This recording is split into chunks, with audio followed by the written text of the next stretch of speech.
Good morning. So this morning, I want to read to you a little bit from the bigness of the fellow within, and it says, "The doctor does not cure.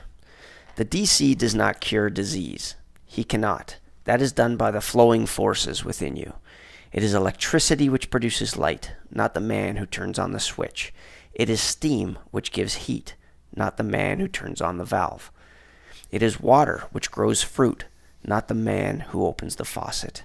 It is the force within you which gives life, makes you live, which, interfered with, makes you sick, which, restored, makes you healthy again. All any chiropractor does, or can do, is adjust the cause. All else that follows comes from within you, the same as it did when you were well."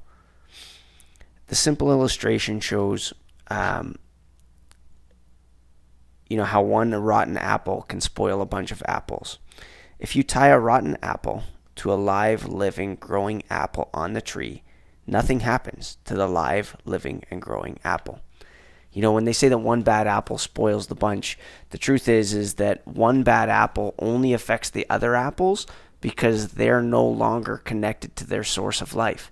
If you took a bad apple and you tied it to an apple that's already still connected to the tree, because it's tied to its source of life, it has the ability to adapt, right? Your ability to adapt, or your patient's ability to adapt, is directly related to how tied in to their life force they are. When you have a decrease in innate, you have an increase in susceptibility, a decreased resistance, and a decreased resistance. When you look at a subluxation, it's almost like a dam. If you have a dam, it backs up the flow of water, and everything below that dam automatically then dies. When that happens, it only happens because there's a lack of water, not because there's because of anything else. And so the only thing the chiropractor can do is remove that dam. When I read old books like this, you get greater clarity about the confusing cases in front of you, that sometimes we try to mess things up too much. This afternoon when you go in, or this morning when you go in, go back to the main principle. The main principle is that they walk into the door with everything that they need to be healthy. That's the truth. Your job is to find the interference to that. Also the truth. Everything that they need to heal, they already walk in the door with. So our job is as simple as removing that interference. And yes, there are multiple levels of interference. And yes, there are ways that you can help that body become less resistant to interference in the future by helping them with stretches and exercises and things like that.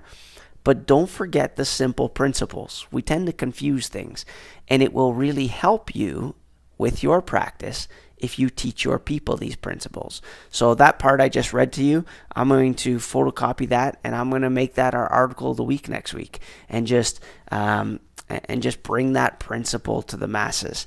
These simple concepts about that the doctor does not cure are not things that your people hear regularly. They're not even things that you hear regularly unless you're being chronically dipped in the principle. So go in this afternoon or this morning, teach your people these principles, read this stuff, keep on top of it, understand that your job is removal of the interference, or you are a switch flicker, and keep it simple. Chiropractic in its pure form, in its uncomplicated form, is incredibly powerful. Trust it, follow through on it, and act consistent with that. You'll be happy that you did. See you next week.